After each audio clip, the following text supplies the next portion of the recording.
Yes, happy Bharat, happy world, rich Bharat, rich world. నేను Kavyasri, Kapil Maharshi numerology office లో PRO.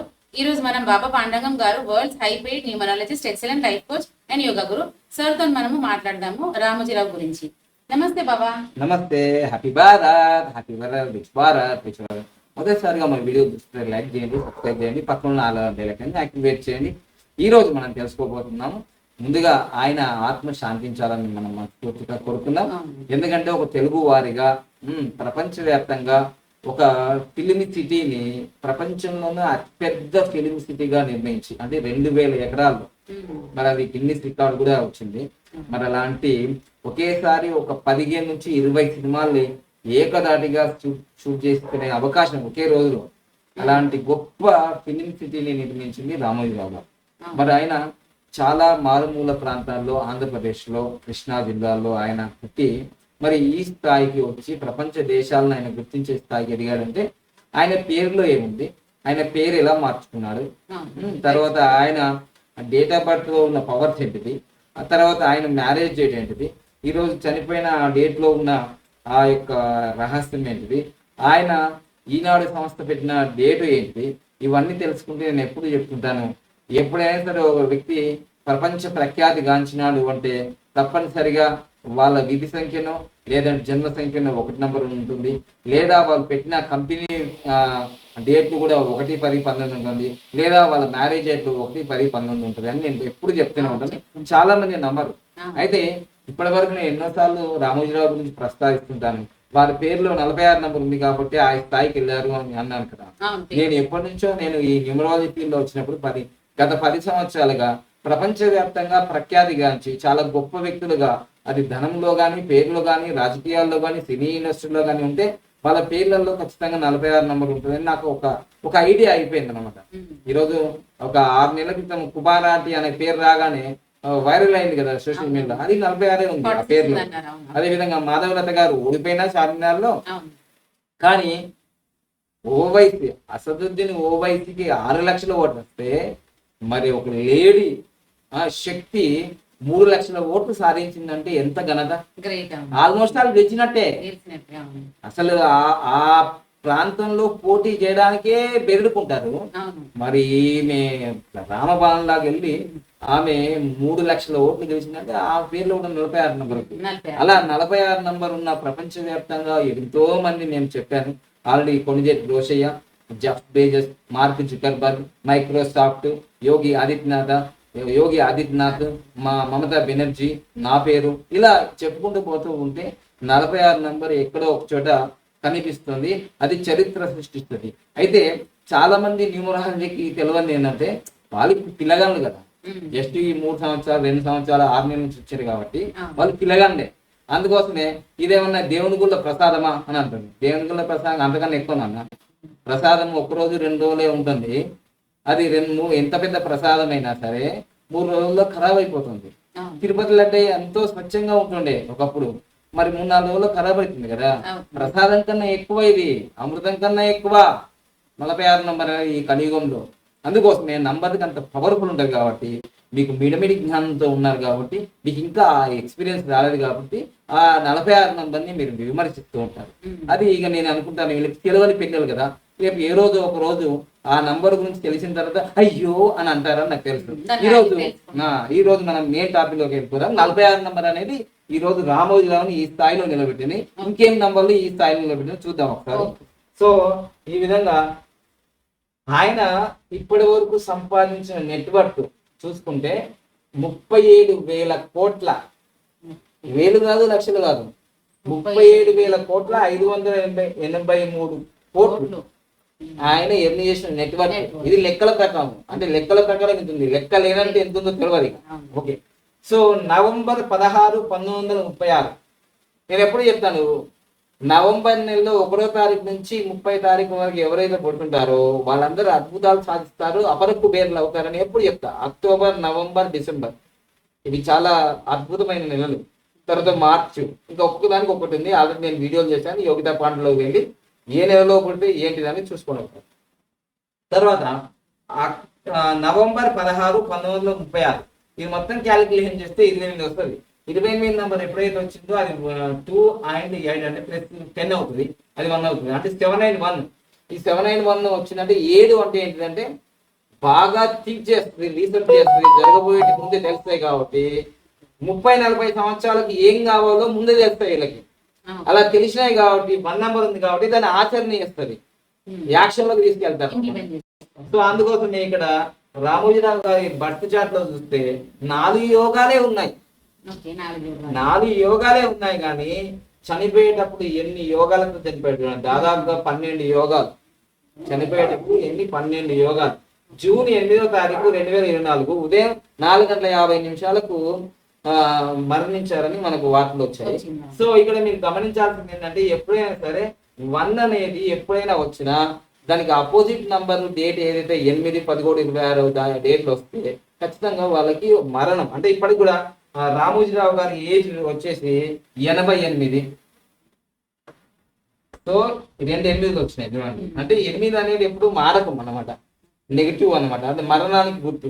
అదే విధంగా ఈ రోజు శనివారం, సో ఇది కూడా 8.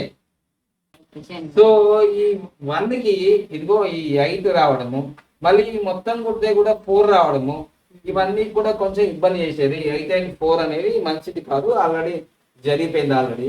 సో కానీ ఈయన మరణించిన తర్వాత రామోజీరావు గారు చాలా గొప్ప వ్యక్తి. ఆయన నేను ఒక్కసారి కూడా కలవలేదు, కానీ నేను 2015లో ఈ టీవీ ఛానళ్ళకి ఇంటర్వ్యూ కోసం నేను అప్పట్లో ఈటీవీ2 యోగా అనేది ఒకటి స్టార్ట్ చేసినాను. అప్పుడు ఈటీవీ రకరకాల ఛానల్స్ ఉన్నాయి కదా, ఈటీవీలో యోగా కార్యక్రమం వస్తుంటే నేను పోయినాను అన్నమాట. సో అక్కడికి వెళ్ళిన తర్వాత అక్కడ కూడా అవకాశం రాలే, మళ్ళీ వారు వేరే చోటు పంపించారు ఏదో అనుకున్నాం. మొత్తం అయితే ఆ రామోజీ ఫిలిం సిటీ దర్శించడానికి 2015లో నాకు ఒక అవకాశం వచ్చింది, నేను వెళ్ళాను. అప్పుడు రామోజీరావు గారిని చూడకుండా ఫీల్ అయ్యాను, అబ్బా ఇంత గొప్ప ఫిలిం సిటీని కట్టారు ఆయన అని ఆ ఫీలింగ్ అయింది. కానీ లోపలికి వెళ్ళి అంత చూసి వచ్చిన. సో ఈ విధంగా అప్పుడు నాకు గుర్తుంది.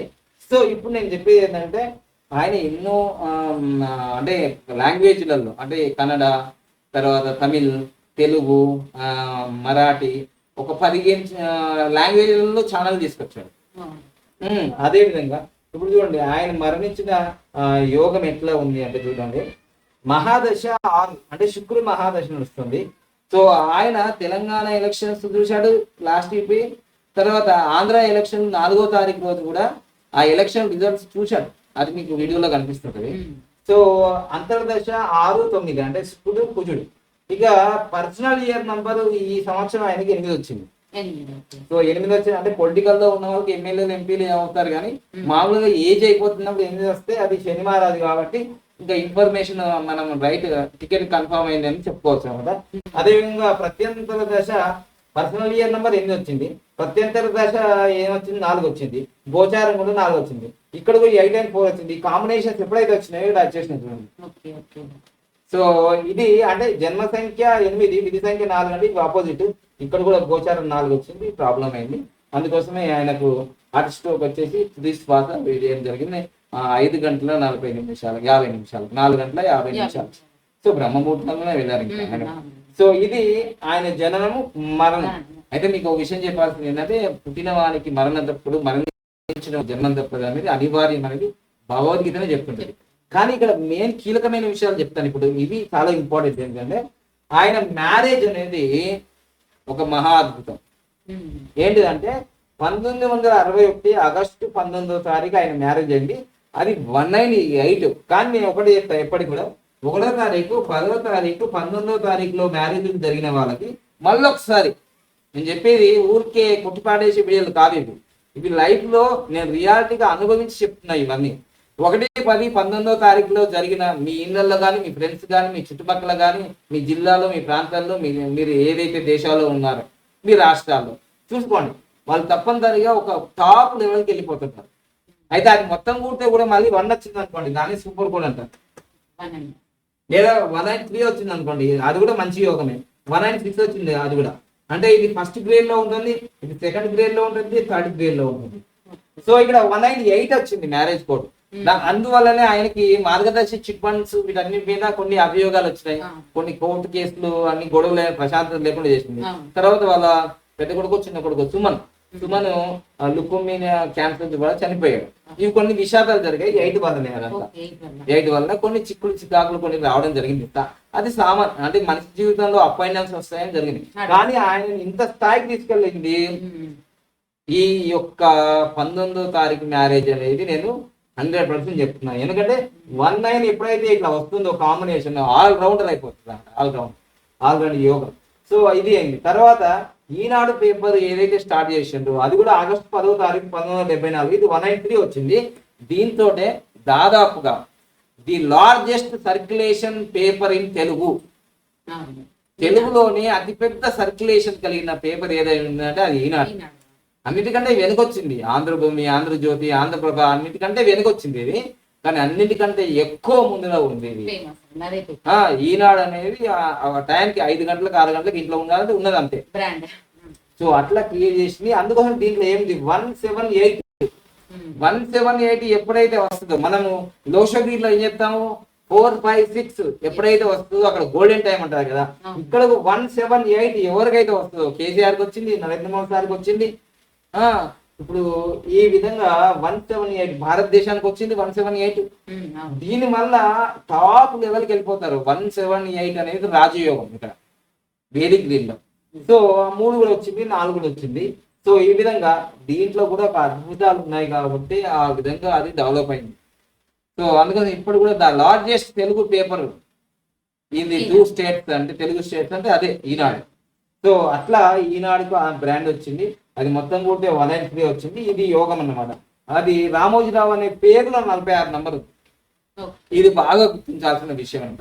ఒక వ్యక్తి ఎదగడానికి ఏ నంబర్లు ఏ విధంగా కృషి చేశాయి అనేది చాలా ఇంపార్టెంట్. అది తెలవకుండా మాట్లాడితే మీ మూర్ఖత్వం అనుకుంటారు. మీకు నిమ్మరాజు నుంచి తెలియదు కదా, మీరు మూర్ఖంగా మాట్లాడతారు. కష్టపడలేడా ఆయన, ఇది చేయలేడా, అది అందరు కష్టపడుతున్నారు, గాడి కష్టాలు, కానీ ఒక్కనికే వస్తుంది కదా విజయం.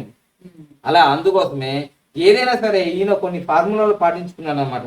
రామోజీ ఇండస్ట్రీలో కానీ ఈనాడు గ్రూప్స్లలో కానీ పనిచేసిన వాళ్ళకు 1 లక్షల కోట్ల శాలరీస్ ఏం లేవు. అంటే అన్నిటికంటే తక్కువ ఉండవు శాలరీస్, అన్నిటికంటే ఎక్కువ ఉండవు. కానీ 1వ తారీఖు వరకలా దాదాపుగా 25,000 మందికి జీతాలు ఇస్తాడు ఆయన. 25,000, ఒక్కరికి కాదు, ఇద్దరు కాదు, 20,000, 10 మందికి కాదు, 1000 మందికి కాదు, 25,000 మందికి డైరెక్ట్ గా శాలరీ ఇచ్చే కంపెనీ, అంత పెద్ద కంపెనీ. అందుకోసం ఒకప్పుడు కేసీఆర్ గారు కూడా తెలంగాణ ఏర్పడిన తర్వాత కొంచెం రామోజీరావు గారు ఫీల్ అయ్యారు, మళ్ళీ ఇక్కడ నుంచి కేసీఆర్ వెళ్ళిపోమని. అంటే కేసీఆర్ గారే రామోజీ ఫిలిమ్స్కి వెళ్ళి, మీరు ఎక్కడికి వెళ్ళని అవసరం లేదు, మీలాంటి వాళ్ళు మా రాష్ట్రంలో ఉండడం కీర్తి కిరీటము, మీలాంటి వాళ్ళు డైరెక్ట్ గా ప్రభుత్వానికి హెల్ప్ చేస్తారు మీరు. అందుకని 25,000 మందికి జీతాలు ఇస్తున్నారంటే అది ఒక విధంగా తెలంగాణ, ఆంధ్రప్రదేశ్ అయినా అది ఒక ఎంప్లాయ్మెంటే కదా. ఇంకా ఇండైరెక్ట్ గా 1 లక్ష మందికి ఉపాధి జరుగుతుంది ఆయన వల్ల. సో ఈ విధంగా రామోజీరావు అనేది ఒక బ్రాండ్. ఒక రామోజీ ఫిల్మ్ సిటీ కాకుండా ప్రియా పచ్చళ్ళని తెలుగు వారికి ప్రపంచవ్యాప్తంగా పచ్చళ్ళను కూడా పరిచయం చేసిన వ్యక్తిలాగా ఆయనకు ఒక బ్రాండ్ అయిపోయింది. తర్వాత డాల్ఫిన్ హోటల్స్, తర్వాత ఇంకా మార్గదర్శి చిట్ ఫండ్, మార్గదర్శి చిట్ ఫండ్ నుంచే ఇవన్నీ మొదలైనాయి. అంటే దాదాపుగా ఎన్ని ఒక 20-30 సంవత్సరాలు ఉన్నా ఆయన ప్రపంచవ్యాప్తంగా ఏ విధంగా తెలిసారంటే ఈనాడు పేపర్ ద్వారానే రామోజీరావు అని అందరు తెలిసింది. అదొకటి. ఇంకోటి చిత్ర పరిశ్రమ కూడా ఆయన తీసిన ఉషా కిరణాలు అనే ఒక బ్యానర్ మీద ఎంతో మందిని పరిచయం చేసింది. ఈరోజు జూనియర్ ఎన్టీఆర్ కావచ్చు, తర్వాత మనకు చిత్రం సినిమాలో ఉదయ్ కిరణ్ అంటారు ఆయనని, తర్వాత తరుణ్ ని, వీళ్ళందరినీ పరిచయం. మయూరి సినిమా, స్టూడెంట్ నంబర్ 1, ఎన్నో ఈ ఉషా కిరణాలు అనే మ్యూజిక్ వస్తుంది కదా. సో ఇవన్నీ మీకు తెలిసి ఉంటాయి ఆల్రెడీ. చిన్నప్పుడు నేనైతే 95లో ఈటీవీ స్టార్ట్ అయింది అనుకుంటున్నప్పుడు రోజు ఒక సినిమా, న్యూస్ ఇలా వచ్చేది. ఇంకా ముఖ్యంగా ఆయన ఫర్టిలైజర్ సంస్థ కూడా పెట్టాడు. దాంట్లో లాస్ రావడం వల్ల ఆ నష్టాన్ని ఆయన పొంది మిగతా డబ్బంతా కూడా వాళ్ళ నలుగురికి ఇచ్చేసి రైతులకు ఏదో చేయాలని అన్నదాత అనే ఒక మ్యాగజైన్ తీసుకొచ్చాడు. మళ్ళీ పిల్లల కోసం బాల భారతం అని తీసుకొచ్చాడు. తర్వాత ఈనాడు పేపర్ వచ్చిన తర్వాత డిస్ట్రిక్ట్ ఎడిషన్లు తీసుకొచ్చారు. డిస్ట్రిక్ట్ ఎడిషన్లు అయితే వాస్తవంగా కరోనా తర్వాత డిస్ట్రిక్ట్ ఎడిషన్ తీసేశారు కానీ ఒక ప్రభంజనం. తర్వాత ఈనాడులో ఏదైతే వార్త వస్తుందో అదే నిజమని నమ్మేంత విధంగా చేశాడు. తర్వాత ఎన్టీ రామారావు సీఎం కావడానికి రామోజీరావు ఏదైతే ప్రబంధం చేసినాడో ఈనాడు పేపర్ వల్లనే ఎన్టీ రామారావు గారు సీఎం అయ్యారు. అప్పటి నుంచి కూడా ఈ ఈనాడు పేపర్ని ఎల్లో మీడియా అని అనేవారు అనమాట. సరే ఏదేమైనా కానీ ఈనాడుకు అంత స్టాండర్డ్ ఉంది. ఎంత ప్రతిపక్షాలైనా కానీ ఈనాడు పేపర్ చదువుతుంది అంత స్పష్టంగా. ఎందుకంటే ఒక సంఘటన జరిగింది ఆంధ్రప్రదేశ్లో 1980లో 10th క్లాస్ రిజల్ట్ వచ్చిన తర్వాత ఒక అబ్బాయి మా తమ్ముడు అన్నయ్యన ఇది డిస్ట్రిక్ట్ మాస్టర్ వచ్చిండు, ఈయన ఫోటో తీసుకొని ప్రచురింపజేశారు. కానీ 2 రోజులకి ఆ న్యూస్ ఫేక్ అని తెలిసిన తర్వాత రామోజీరావు గారు స్వయాన అక్కడ వెళ్ళి ఆ ఎంక్వైరీ చేసి మళ్ళీ క్షమాపణ చెప్పి ఇది ఈ విధంగా ఒక అబ్బాయి వచ్చి ఇలా చేశాడు, దానివల్ల మేము క్షమించండి, మళ్ళీ ఇలాంటి రిపీట్ కాకుండా ఉండాలని ఆయన మొత్తం మళ్ళీ ప్రచురించారు. అంటే దీన్ని బట్టి ఆయనకు తప్పు చేస్తే తప్పు చేసిన ఒక రెస్పాన్సిబిలిటీ, ఒక బాధ్యత, ఒక క్రమశిక్షణ, ఒక ప్రణాళిక. ఇక లాస్ట్ ఈనాడు పేపర్ ఇంత సక్సెస్ కావడానికి కారణం ఏంటంటే ఆల్రెడీ అప్పటికే విశాఖపట్నంలో ఆయన వెళ్ళి ఆయన ఏదో డాల్ఫిన్ హోటల్స్ ఏమైనా స్టార్ట్ చేద్దామని పోతే అక్కడ ఏమనిపించిందంటే విజయవాడలోనే పేపర్లు ప్రింట్ అవుతున్నాయి. అయితే విజయవాడ నుంచి మరి ఆంధ్రభూమి, ఆంధ్రజ్యోతి వాళ్ళని విశాఖపట్నంలో కూడా ప్రింట్ చేయొచ్చు కదా అంటే పేపర్లు కూడా రావడం అనేది 10 గంటలకు 11 గంటలకు మధ్యాహ్నము సాయంత్రం వచ్చేది పేపర్లు. అరే ఉదయం 5 గంటలకు 6 గంటలకు ఎందుకు పేపర్ రాదు అని ఆలోచించాడు. అయితే ఆ విధంగా మేము చేయలేమండి, అది ఖర్చుతో కూడుకున్నది, లక్షల కోట్ల ఖర్చు అని అన్నారు వేరే పేపర్స్, ఆంధ్రజ్యోతి, ఆంధ్రభూమి, ఆంధ్రప్రభ. అయితే మనం ఎందుకు చేయకూడదని ఆయన సెకండ్ హ్యాండ్ ప్రింటర్ తీసుకొచ్చేసి సీతమ్మధార అని విశాఖపట్నంలో ఒక కాలనీ ఉంటుంది, అక్కడ స్టార్ట్ చేసేసి మరి ఎంతమంది అంటే ఒక 14 నుంచి 42 మంది ఎంప్లాయీస్ తోటి ఆయన స్టార్ట్ చేశాం. స్టార్ట్ చేసినప్పుడు ముందు ఒక యొక్క మర్రి చెట్టు కింద అందరిని కూర్చుండబెట్టి ఒక మాట చెప్పాడు. ఇప్పుడు మన తెలుగు రాష్ట్రంలో దాదాపుగా 5 నుంచి 10 కోట్ల మంది ఉన్నారు. దీంట్లో చదువుకునేవారు 1 కోటి మంది ఉన్నారు. దీంట్లో ఈ 1 కోటి మందిలో ఇప్పుడు ఉన్న పేపర్లు 1 లక్ష మంది దగ్గరికి పోతున్నాయి. 1 లక్ష నుంచి 10 లక్షల దాకా పోతున్నాయి అనుకోండి. 1 లక్ష నుంచి 10 లక్షల మంది పోతున్నారు.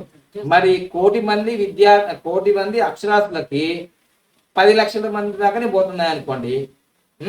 మరి 90 లక్షల మంది వాళ్ళకి పోవట్లేదు కదా ఈ పేపర్. మన టార్గెట్ అంటే ఇప్పుడు ఎవరైతే ఎంప్లాయీస్ వచ్చారో 42 మందికి, ఇప్పుడు రామోజీరావే దానికి అధినేత కాబట్టి రామోజీరావే చెప్తా అనుకున్నాడు ఏమైనా విషయాలు, కానీ వాళ్ళ నుంచే అడిగారన్నమాట. అనుభవజ్ఞులైన విలేకరుని పెట్టుకోలేడు, ప్రింటింగ్ ప్రెస్ వాళ్ళని పెట్టుకోలేడు, యూత్ని పెట్టుకున్నాడు, పనిచేసే వాళ్ళని పెట్టుకున్నాడు, వాళ్ళతోటి ప్రశ్నలకు సమాధానం చెప్పించుకున్నాడు. మన టార్గెట్ 90 లక్షల మందికి మన పేపర్ అందాలి ఉదయం 5 గంటల నుంచి 6 గంటల మధ్యలో అని టార్గెట్ పెట్టారు. సో ఆ టార్గెట్ తోటే మొత్తం ప్రభంజనంగా విశాఖపట్నం నుంచి విజయవాడ, విజయవాడ నుంచి హైదరాబాద్, హైదరాబాద్ నుంచి కరీంనగర్, నిజామాబాద్, మహబూబ్ నగర్, ఆదిలాబాద్ అన్ని జిల్లాల ఎడిషన్లు వచ్చేసాయి. భారతదేశంలో ఇప్పుడు చూడండి మొత్తం ఆంధ్రప్రదేశ్లో అన్ని డిస్ట్రిక్ట్లలో ఈ ఎడిషన్ ఉంది ఈనాడు. సో అట్లా ఈ విధంగా మీడియా అక్షర శిఖరం తెలుగు వారికి. సో ఆ విధంగా చేశారు. తర్వాత ఇంకా వసుంధర, తర్వాత సండే మ్యాగజైన్ తీసుకురావడము, డిస్ట్రిక్ట్ ఏషియన్ తీసుకురావడము, మొత్తం ఒక జర్నలిజం స్కూల్స్ కాలేజీలు తీసుకురావడం, ఒక ప్రభంజనం చేశాడు. ఏం చేశారు, అక్షర మాంత్రికుడిగా చిలుకుతారు కదా ఇట్లా విషయాన్ని చిలికితే మరి అమృతం వస్తుంది. అలా అక్షరాన్ని అమృతంగా మార్చుకున్న వ్యక్తి, అక్షర యోధుడు, అక్షర శిఖరం రామోజీరావు. అంటే ఒక పేద రైతు కుటుంబంలో పుట్టి, ముఖ్యంగా ఆయన పేరు గురించి చెప్పలేను కదా, ఆయన పేరు వాళ్ళ తాత పేరు, అంటే వాళ్ళ తాత చనిపోయిన తర్వాత 13 రోజుల కింద పుట్టాడు. రామయ్య వాళ్ళ తాత పేరు. వాళ్ళ తాత పేరు రామయ్య. అయితే స్కూల్లో ఫస్ట్ క్లాస్ చేరినప్పుడు నీ పేరేంద్ర అని వాళ్ళ టీచర్ అవుతే నా పేరు రామోజీరావు అని పెట్టి ఆయన చెప్పేసుకున్నాడట. తర్వాత అదేంటి స్కూల్లో వెళ్ళిన తర్వాత ఎందుకు మళ్ళీ వాళ్ళ అమ్మ నాన్న అడిగారట. అడిగితే నాకు రామయ్య అనే పేరు ఓల్డ్ గా ఉంది, నాకు నచ్చలేదు, రామోజీరావు అని చెప్పాను. ఇక వాళ్ళ ఫ్రెండ్స్ తో కూడా మేము కూడా నేమ్ కరెక్షన్ చేసుకుంటా అంటే ఇక్కడ వస్తారు కదా, నేను నేమ్ కరెక్షన్ చేస్తాను కానీ వాళ్ళ ఫ్రెండ్స్ తో కూడా చెప్పండి ఇట్లా చెప్పండి అంటే ఎవరు చెప్పారు కదా. కానీ రామోజీరావు ముందు చూపు తోటే ఏం చెప్పాడు తెలుసా, నా పేరు రామోజీరావు అని పిలవని రా అని ఫ్రెండ్స్ కి చెప్పారంట. తర్వాత వాళ్ళ భార్య పేరు కూడా 1961 ఆగస్టు 19 వివాహం చేసుకున్నారు కదా, వాళ్ళ భార్య పేరు కూడా రామమ్మ. రామమ్మ ఏదో బాగలేదు ఓల్డ్ నేమ్ లాగా ఉంది, రమాదేవి అని పెట్టారన్న. సరే పేర్లు మారితే జీవితం మారింది.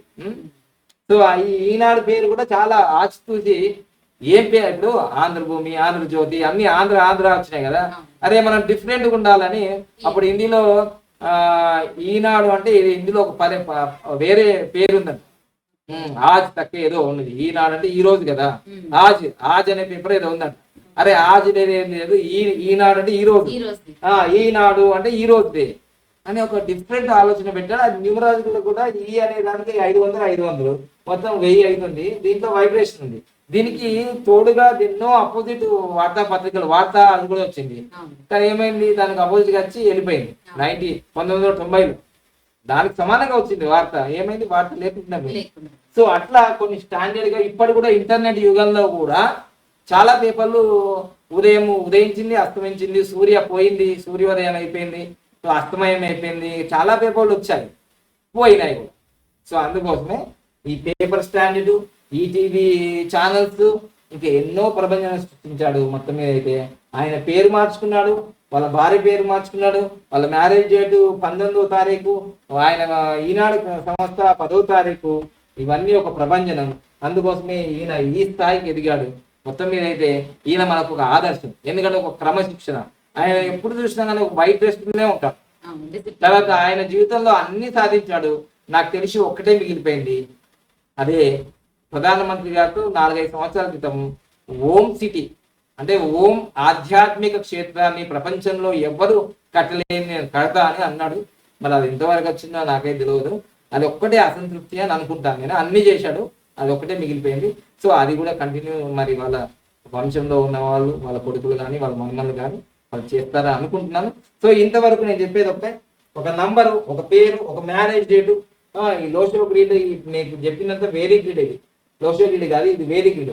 ఎప్పుడైతే 7 వస్తుందో ఆ 7 వచ్చినప్పుడు వేరే గ్రీడ్ అవుతుంది. మధ్యలో 5 వస్తేనేమో మనకు లోషో గ్రీడ్ అవుతుంది. అట్లా చూస్తున్నాం. సో మొత్తం ఏదైతే ఈ రోజు నేను చెప్పేది ఏంటంటే, ఆయన ఇంత స్థాయికి ఎదగడానికి ఈ నంబర్లు ఎంత బాగా ఉపయోగపడ్డాయో, ఆయన కష్టం, ఆయన స్కిల్స్, ఆయన విజనరీ అంటే జరగబోయేది ముందే ఒక 30-40 సంవత్సరాల క్రితం ఎలా ఉంటుందో ఊహించడం, అదంతా 7 నంబర్ ద్వారా జరిగింది. Innovation, discovery, creativity. సో ఈ విధంగా ఎన్నో ఉన్నాయి. మొత్తం మీద అయితే ఒక మహానుభావుడు తెలుగులో అంటే తెలుగు వారిలో ఒక మహానుభావుని మనం కోల్పోయాం. మళ్ళీ అలాంటి వ్యక్తి తిరిగి రాలేరు. ఎందుకంటే ఏపీజే అబ్దుల్ కలాం ఒకసారి ఆయన యొక్క రామేశ్వరం నుంచి రాష్ట్రపతి దాకా ఎలా ఎదిగాడు, అలానే రామోజీరావు మరి సామాన్య రైతు బిడ్డ నుంచి ఈ స్థాయి దాకా ఎదిగారు. ఇంకో విషయం, ఎవరైనా మరణిస్తే వాళ్ళ చుట్టాలు, వాళ్ళ ఫ్రెండ్స్ ఎవరో ఇట్లా సరే అయ్యో పాపం అంటారు. కానీ ఈరోజు రామోజీరావు మరణించారంటే భారతదేశంలో ఉన్న మారుమూల ప్రాంతంలో ఉన్న ఒక రైతు నుంచి రాష్ట్రపతి భవన్ వరకు అంటే ప్రధానమంత్రి వరకు అందరు కూడా మరి ట్విట్టర్లో పోస్టులు పెడుతున్నారంటే మరి ఆయన మరణం అది మరణం కాదు, మరొక జననం లాగా ఉంది. అది అంటే బతికినంత కాలం ఏం చేసినావు అనేది ఎవరికి అర్థం కాకపోయినా కనీసం నీ మరణం ప్రపంచానికి ఒక వెలుగు ఇవ్వాలి అనేది ఈయన జీవితంలో మనకు అర్థమైపోయింది. సో ఏదేమైనా మనకు ఒక ఆదర్శం, ఒక ఆత్మస్థైర్యం, మనం ఏదైనా చేయొచ్చు అనే దానికి ఒక best example. Thank you. Happy Bharat, happy world, rich Bharat, rich world అందరికీ ఫార్వర్డ్ చేయండి. ముఖ్యంగా 16వ డేట్లో పుట్టిన వాళ్ళు, 7వ డేట్లో పుట్టిన వాళ్ళు, 25వ డేట్లో పుట్టిన వాళ్ళు ప్రభంజన సృష్టించచ్చు అనేది ఈ డేట్ ఆఫ్ బర్త్ని బట్టి తెలిసిపోతుంది. అదేవిధంగా నవంబర్ నెలలో పుట్టిన వాళ్ళు కూడా ఏ విధంగా అవుతారో తెలిసిపోతుంది. సో ఇది మీకు చాలా ఇన్స్పిరేషన్. ఈ వీడియోని 10 సార్లు కాదు 100 సార్లు మీరు విజయం సాధించే వరకు చూస్తూ ఉన్నాం. Thank you.